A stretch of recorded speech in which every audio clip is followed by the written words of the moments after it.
aims to establish a comprehensive fiscal framework for tax regulation. The Tax Administration Bill seeks to provide a clear and concise legal structure for managing taxes in Nigeria to reduce dispute and enhance efficiency. Additionally, the Nigeria Revenue Service Establishment Bill is intended to repeal the Federal Inland Revenue Service Act and create the Nigeria Revenue Service. The Joint Revenue Board Establishment Bill proposes the creation of a tax tribunal and a tax ombudsman to address tax-related matters. The former governor of Taraba State, Darius Ishaku, was on Thursday, which is today, admitted to bail in the sum of 450 million naira by a high court of the Federal Capital Territory FCT in the alleged 27 billion naira fraud brought against him by the federal government. The former governor was granted a bail by Justice Sylvanus Orji with 2 sureties in the same amount.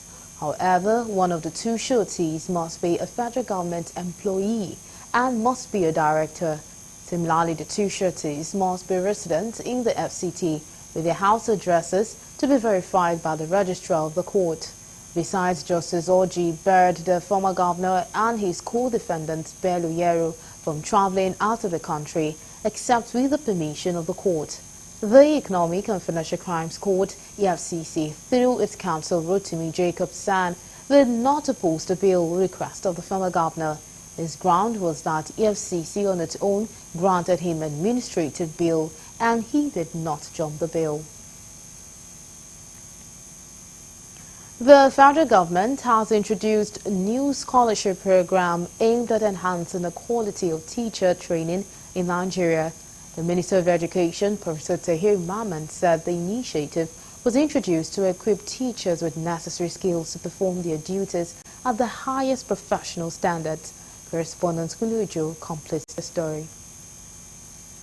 Speaking at the media briefing in celebration of this year's World Teachers' Day, the Minister of Education, Professor Tahir Mamman, highlighted government's commitment to improve teachers' welfare and development. Presented by the Permanent Secretary in the Ministry, Sonny Guazo, the Minister emphasized the importance of teachers, noting that they are the backbone of all educational reforms and policies. He said the key areas being addressed include enhanced teachers' training, strengthening foundational learning skills, improving performance monitoring and evaluation, fostering partnership and coordination, as well as creating community learning hubs. The government, through the Teachers Registration Council of Nigeria, enters bilateral agreements on teacher mobility for ease of international engagement. Teachers' welfare remains a priority for employers of labor, despite the economic and insecurity challenges in Nigeria. While restating the commitment of the present administration to creating conducive atmosphere for teachers to operate, the minister solicited the support of all stakeholders in this regard, adding that despite operating in harsh environments, teachers in Nigeria have distinguished themselves.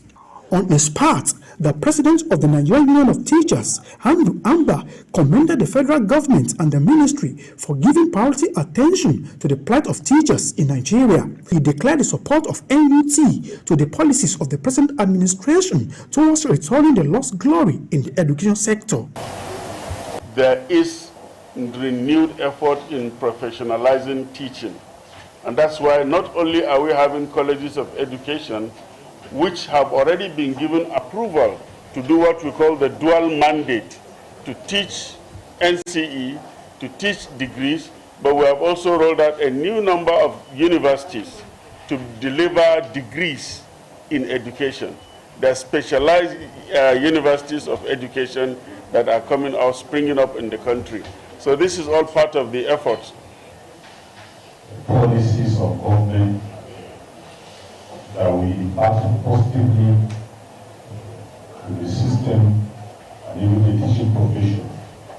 For us, as leaders of Nigerian teachers, we are committed to supporting the federal government, the Federal Ministry of Education, to make sure that the welfare of teachers, the education system of this country is well taken taken care of. This year World Teachers Day has the theme Valuing Teachers' Voices Towards a New Social Contract for Education. From Abuja, Kunle Ojo, Galaxy TV.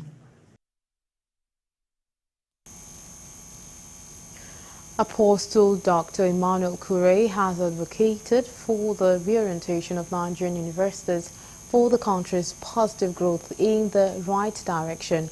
Dr. Emmanuel Kure made this known while delivering a lecture at the Kaduna State University, where he emphasized that doing so would expose students to the importance of helping and making an impact in the communities they reside in after leaving school. Kure, however, challenged the management of Kaduna State University to clearly define its philosophy and what it hopes to achieve, and to deliberately instill the philosophy in the students if the university wants to survive in the long run. He lamented over the current poor state of the nation and how Nigerians are suffering, adding that the government must be deliberate in correcting the selfish and faulty foundation upon which the country was established. We have to face the realities of our present in Nigeria. We must all, every one of us, become innovative and find new practical ways of solving our problems.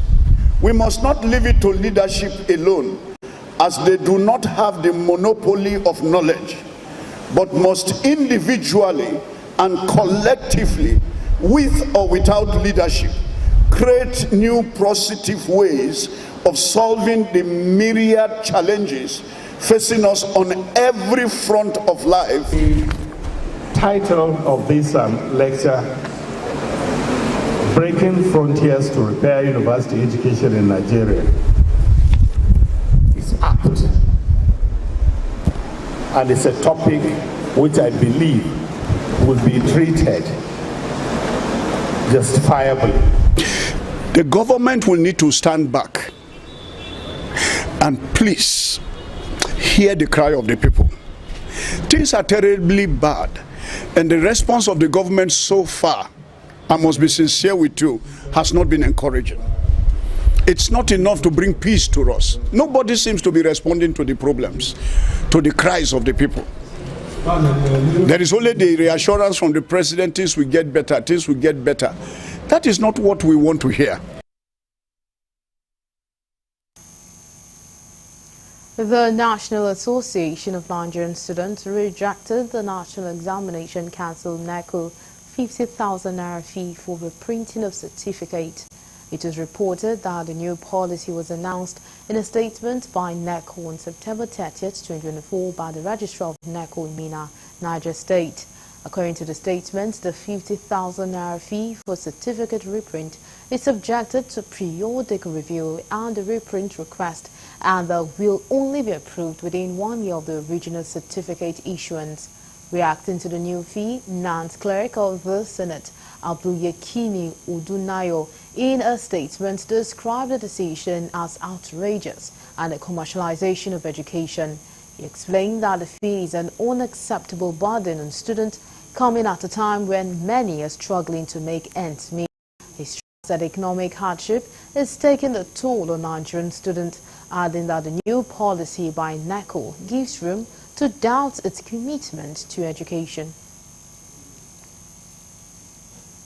We'll now quickly go on a break, and when we return, the news continues. Just stay with us.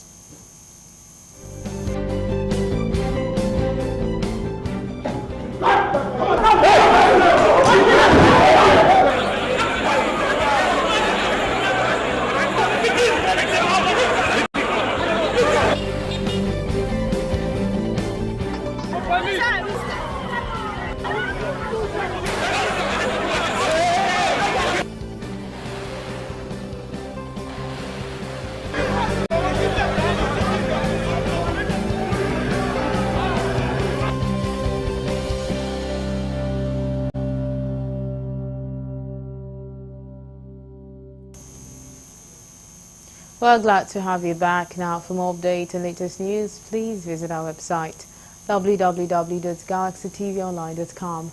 Connect with us on our X handle, it's Galaxy TV. Subscribe to our YouTube channel, youtube.com/GalaxyTVNews. You can follow and interact with us on our Facebook page, facebook.com/GalaxyTV.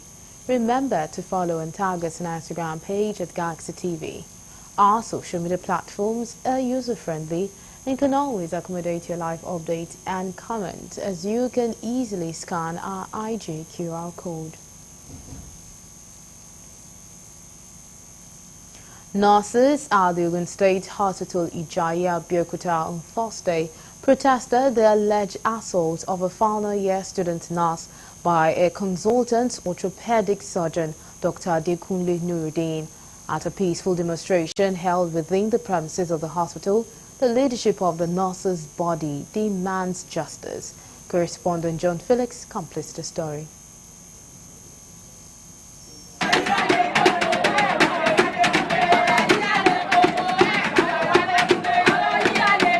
Don't get it twisted.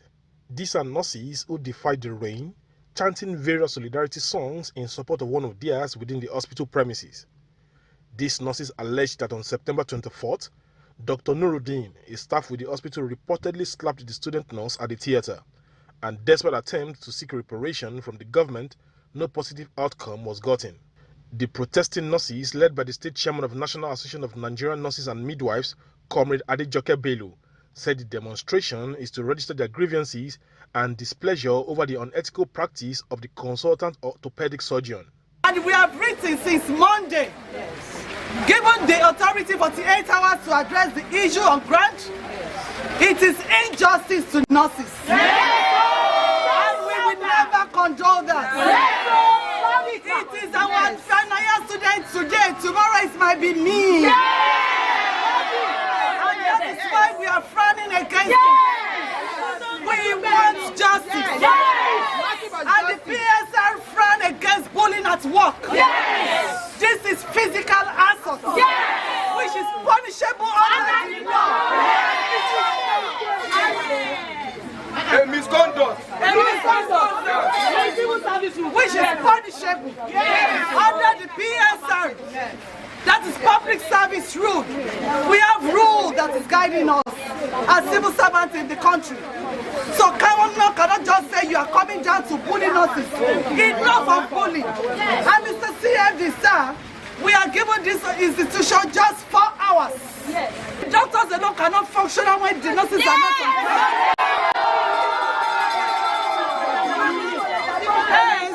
We are pleading on behalf of entire nurses of Ogun State.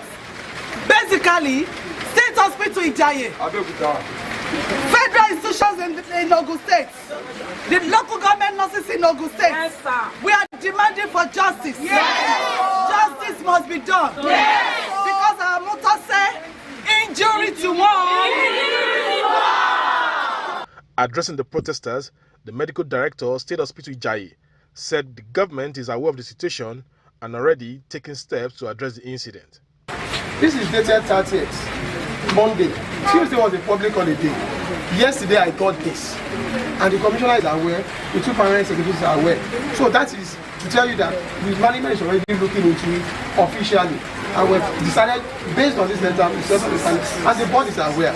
That is the much I can say, but I want to appreciate you for doing this. It is not management's duty to sweep this under the carpet. Certainly not, because we will be called to give an account of what has been done to this letter. This letter, I got this letter yesterday when I came back from budget.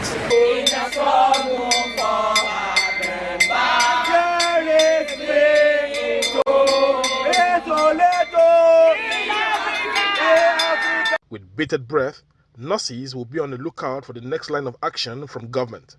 From Abeokuta, the Ogun State capital, John Felix reporting for Galaxy Television News.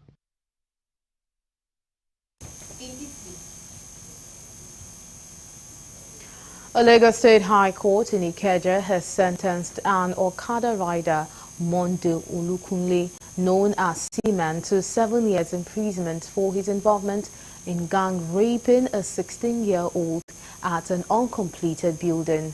Justice Oyidamola Ogala, in his verdict, found the defendant guilty of counts 1 and 2, which borders on conspiracy and abduction, while discharging him of count 3, which deals with defilement.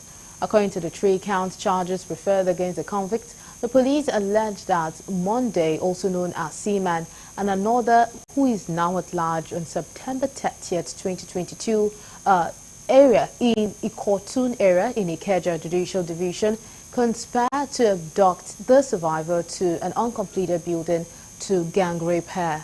Justice Ogala noted that the prosecutor was unable to prove beyond reasonable doubt the offense of defilement, having not presented key witnesses to testify in the course of the trial. The judge ordered that the convict's term shall commence from the date of remand, which is the 30th day of September 2022, and shall be concurrent. The police in Delta says it has arrested 2 female suspects for child stealing at Eforun in Uvwe local government area of the state. In a statement by its spokesperson Adafe Bright made available to newsmen, said the suspect Tessie Kechuku and Loretta Akunem were arrested when a commercial tricycle operator diverted his tricycle carrying the women and baby to the Ekpan police station. According to him, the baby was bought at a traditional home in Port Harcourt for the sum of 2 million naira. The commercial tricycle operator was said to have heard the women conversation on the balance payment for the baby, which made him act quickly by diverting the tricycle to the police station for interrogation. The confessional statement of the suspect shows that they bought the baby for 2 million naira from the Port Harcourt home and were taking the baby home before they were arrested. The Delta Police Commissioner, CP Olufemi Abaniwanda, while thanking the commercial tricycle rider for being a patriotic citizen, urged other members of the public to emulate him. Ahead of the local government polls in Jigawa, the State Police Command has imposed restrictions on all forms of vehicular movement from 12 a.m. on Friday, October 4th, 2024 to 6 p.m. on Saturday, October 5th, 2024, except those on essential services or duties. This is contained in a statement by the Command's Public Relations Officer, DSP Lawan Shisu Adam, a copy of which was made available to newsmen on Thursday.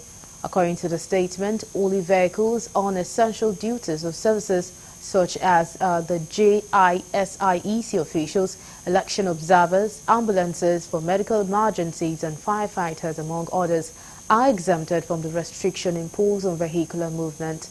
He reminded political parties and their supporters in the state that the ban on political thuggery and use of weapons during elections is still in force, as anyone caught will be arrested and prosecuted.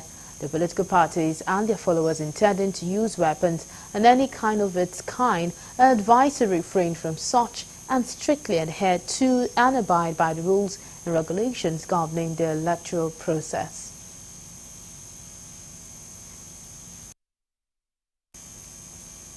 And I'll move over to the foreign desk for more news.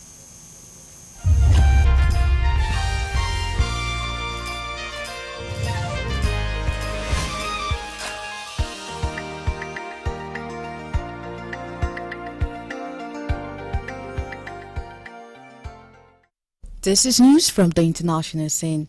Israel's military has killed at least 9 people in an air raid on central Beirut after suffering losses in fighting with Hezbollah in southern Lebanon.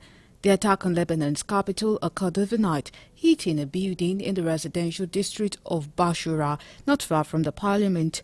Lebanese health officials said a further 14 people were wounded, with 4 still receiving treatment in hospital. The Hezbollah-linked Islamic Health Authority said in an earlier statement that 7 of its staff members, including 2 medics, were killed in the Beirut attack. It was reported from the scene that the sound of the explosion reverberated around the buildings and shocked everyone nearby. Meanwhile, missiles also hit Beirut's southern suburb of Daniya, a densely packed residential area,